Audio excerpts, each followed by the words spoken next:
He said, so do you believe in Jesus? I said, brother, listen, it's not a matter of belief with me.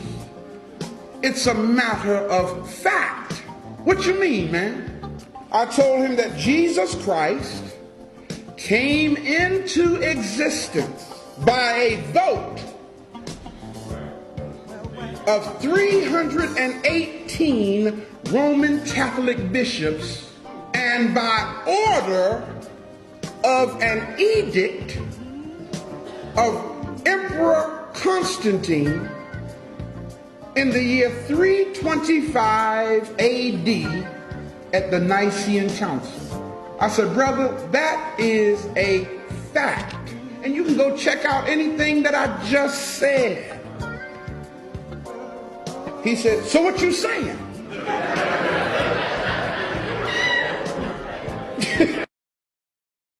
I want to say something today that will really begin the process of undoing the programming.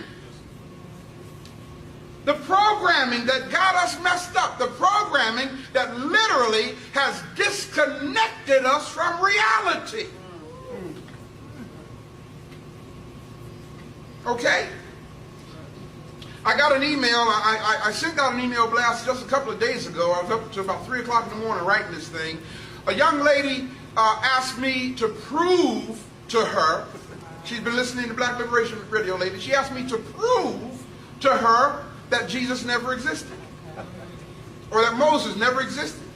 See? And I sent this long email back trying to explain to her it is impossible to prove the non-existence of a thing.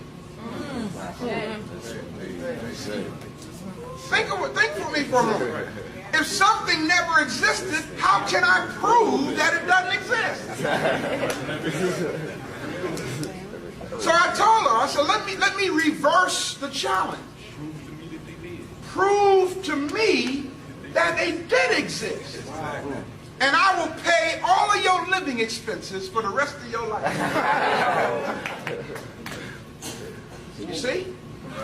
That's what we should be. And I asked her, I said, you're asking me to prove to you that there was no Adam, there was no Eve, there was no Noah, you asked me to prove this to you. Did you ask your original teachers who taught you this to prove to you then that they existed? No. The answer is no. I didn't do it. I was raised with a belief system. I was raised in a belief system.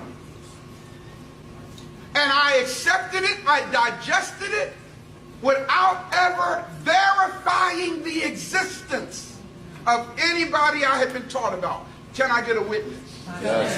If you would be honest with me, you'd have to say, well, he is telling the truth now. Telling the truth. Telling the truth, because that is right.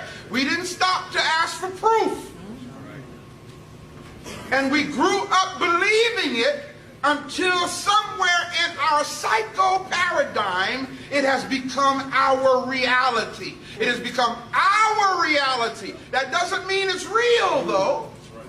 It simply means it's our reality. Am I making sense so far? Yes. Cool. So what's deep is when you honestly believe that a person raised somebody from the dead, or when you honestly believe that somebody took 2 fish, 5 loaves of bread, and fed over 5,000 people. I mean, when you honestly believe that somebody broke God's laws of nature and walked on water. Now trust me, I am a psychotherapist by profession. Okay? And what we call the manual we use for determining psycho illnesses. Diagnostic manual, thank you, brother. Okay? In there's a code that means if you believe something that is not